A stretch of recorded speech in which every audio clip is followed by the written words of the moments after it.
Hi, Mystery Recapped here. Today, I'm going to explain a badass motherfucking anime adaptation called Full Metal Alchemist. Spoilers ahead, watch out, and take care.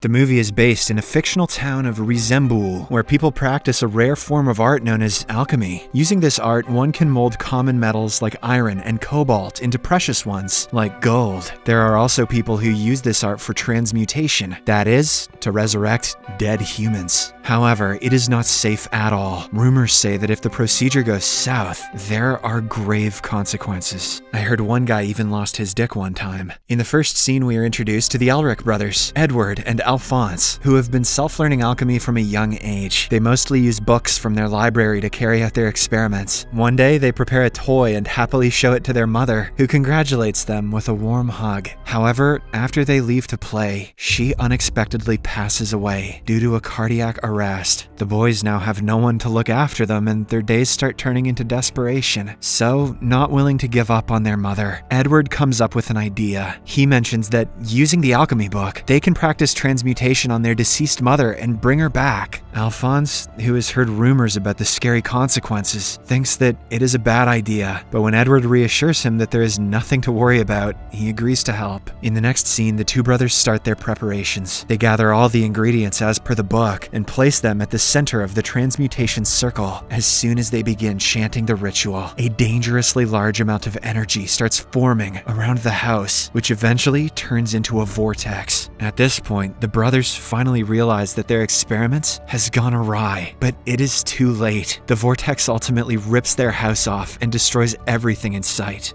even their dicks. Maybe. The movie then fast forwards by 20 years. An all-grown-up Edward is chasing after a priest with a mysterious red stone. It is revealed that the magical rock is capable of performing alchemy without the help of any ingredients. Hence, when the priest is cornered, he uses the stone to unleash stone pillars, forcing Edward to retreat. Following this, he summons several terrifying monsters from the underworld, and Edward also conjures up his magic spear, revealing that he has become a master alchemist. Right then, a giant armored figure appears and starts beating up the monsters one by one. He uses his immense strength and throws them around like rag dolls, but in the process, his helmet gets knocked off. Surprisingly, the armor has no head, and his body is completely hollow from the inside. Meanwhile, Edward finishes off the rest of the monsters and reveals that he too has prosthetic limbs. He then mentions that because of this trait in his body, everyone calls him the Full Metal Alchemist. The terrified priest tries running away from there, but Edward eventually catches up to him. He then strikes the priest with his prosthetic arm, causing the latter's red stone to get knocked off. Just when it appears as if he has completed his mission, the military, led by Colonel Mustang, arrives and apprehends both of them. Edward begs for the rock, which he calls the Philosopher's Stone, but Colonel Mustang quickly showcases that it is a fake. This devastates Edward, as he has been looking for the real one for years. Meanwhile, the armor also arrives and reveals that he is none other than Edward's younger brother, Alphonse. He did lose his dick. He tries to comfort Edward, but due to the distraction, the priest manages to get away. Later, everyone heads to the military base where Colonel Mustang argues that there is no such thing as a Philosopher's Stone. You gotta stop talking about that Harry Potter shit. The one that they encountered earlier was simply an amplifier, which has no transmutation ability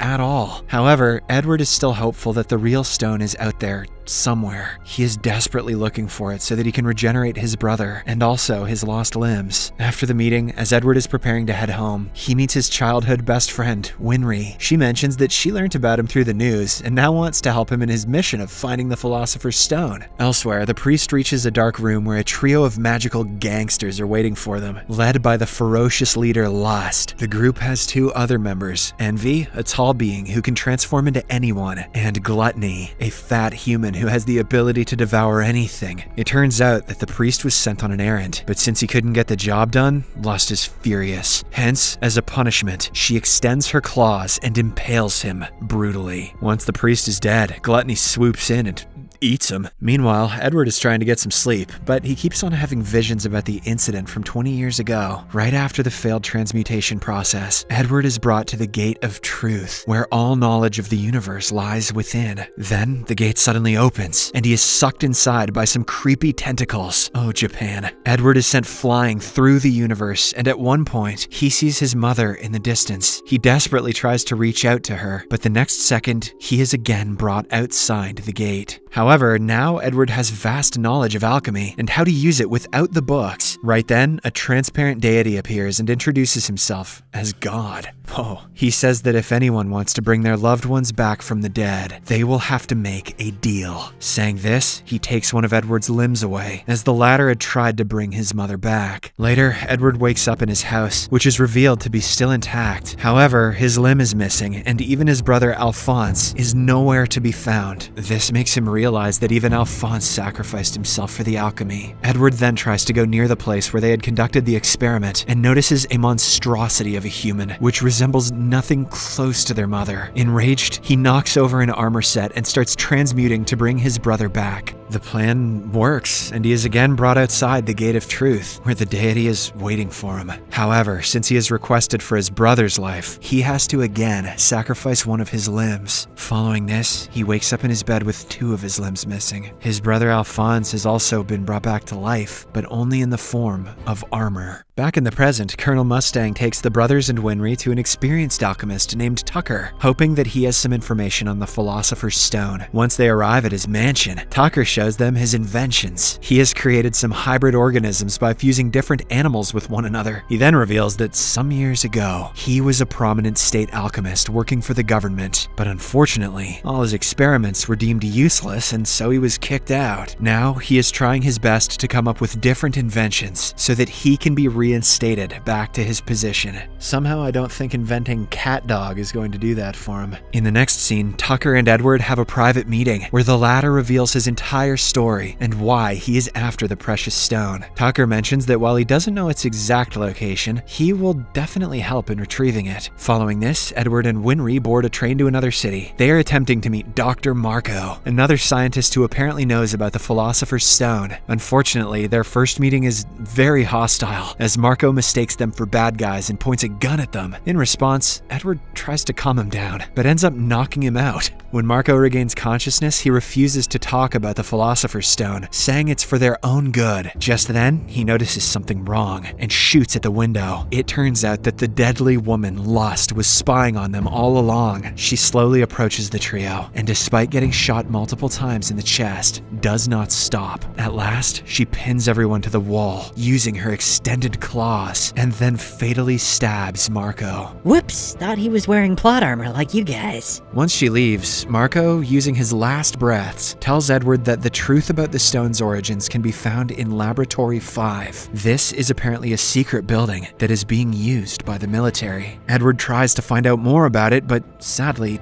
Marco passes away. After the incident, Edward rushes back to Tucker's mansion, only to find that he has created a unique creature that looks like a blend of a human and a dog. Tucker then reveals that he actually sacrificed his daughter and pet dog for the sake of his experiment. Furthermore, the previous creature was made from his wife's body parts. Hearing this, Edward gets enraged and starts beating Tucker up. He almost kills the mad scientist, but fortunately, Alphonse arrives in the nick of time and stops him. After Tucker is apprehended, Edward starts going through several books in hopes of finding out about Laboratory 5. However, even after weeks of research, he doesn't get a single clue. But one evening, as he is still in the library, the military general arrives there and reveals that Laboratory 5 is actually the nickname given to the military cannery that is no longer operational. Hearing this, Edward immediately summons his team and rushes there. Meanwhile, one of the senior captains of the military does additional research on Lab 5 and finds out that it is actually a large transmutation circle. Apparently, something is being created there. He tries to inform his superiors about it, but unfortunately, Lust stops him from doing so. Somehow, the captain rushes out of the house and enters a payphone to call his general, but envy takes up the form of Colonel Mustang and kills him. The plan is to frame the colonel and put him behind bars for a long time. Unfortunately, the plan works, as a few bystanders witness the incident and immediately report it to the authorities. Elsewhere, the mad scientist Tucker also escapes from captivity. In the next scene, Edward and his friends are apprehended by the military on grounds of being associated with the murderer Mustang. They are then locked inside a room, but Edward, using his quick thinking, quickly frees the group and helps them escape. Following this, they steal a vehicle and arrive at Laboratory 5 premises, where Colonel Mustang is in a standoff with another lieutenant. To everyone's surprise, he snaps his fingers and lights the lieutenant on fire. Just as it seems that Colonel Mustang has gone insane, the burning lieutenant suddenly transforms herself. It turns out it was Envy in disguise. Soon, the rest of the bad guys arrive, and Lust stabs Colonel Mustang in the abdomen, injuring him severely. Then she flees the scene, with Edward following her closely. Soon after, Edward arrives at an abandoned room where a large transmutation circle is drawn. Before he can even make sense of the situation, the mad scientist Tucker shows up. He brings out a philosopher's stone from his pocket and reveals that these things are actually mass-produced inside his facility. In fact, it is the military that is carrying out the operation. Tucker then reveals that in order to bring back someone from the dead, a sacrifice is compulsory. So, the high-ranking military members were bringing back their loved ones at the expense of prisoners. Hearing this, Edward is taken aback and disgusted, but before he can inquire more, Lust arrives in the room and kills Tucker for revealing too much information. Here, we get to know that Lust is a homunculus, a rare but powerful breed that is artificially created using alchemy, kinda like Moist Critical. Just then, the general, who is the mastermind behind all of this, also arrives. He explains that he did all of this to create an army of supernatural beings, and that Lust is one of his best warriors. He then turns on the power inside the room, revealing thousands of lifeless creatures inside their pods. After this, the general injects the Philosopher's Stone into a large tank cylinder, and when the solution enters the creature's body, they start coming to life, one by one. The general is excited to see his babies finally take their first steps, and goes to greet them. But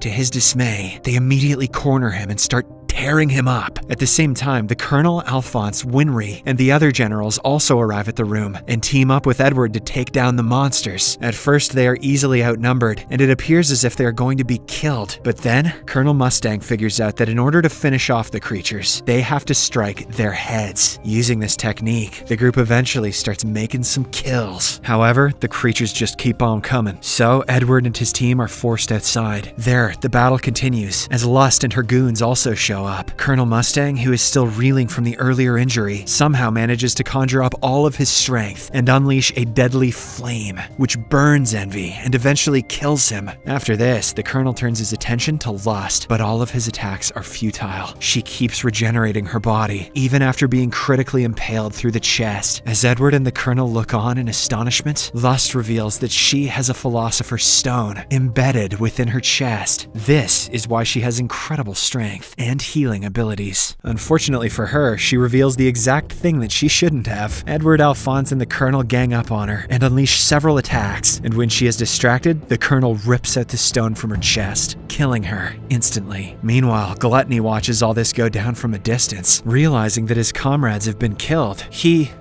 swallows his pride and sneaks out of the place quietly, unwilling to risk his own life. After the battle is finally won, Colonel Mustang hands over the Philosopher's Stone to Edward, saying he can use it to bring his brother back. The latter obliges and starts his alchemy, and the next second, he is brought next to the Gate of Truth. His brother Alphonse is also there in his true human form. Now, all Edward has to do is hand over the stone to the deity in exchange for his brother. However, at the last moment, he backs out. Edward no longer wants to use the evil stone for personal benefit, as he has now seen how it can destroy lives. In the final scene, Edward returns back to reality and apologizes to his brother for not bringing his body back. To his surprise, Alphonse immediately forgives him, saying he doesn't want to use alchemy either. That's okay, brother. I didn't miss my dick anyway. He reasons that the forbidden technique put them in this state in the first place, and it's best to refrain from the stone forever. The movie ends as the two brothers, Winry and the Colonel, stare at the sun, which is stupid, delighted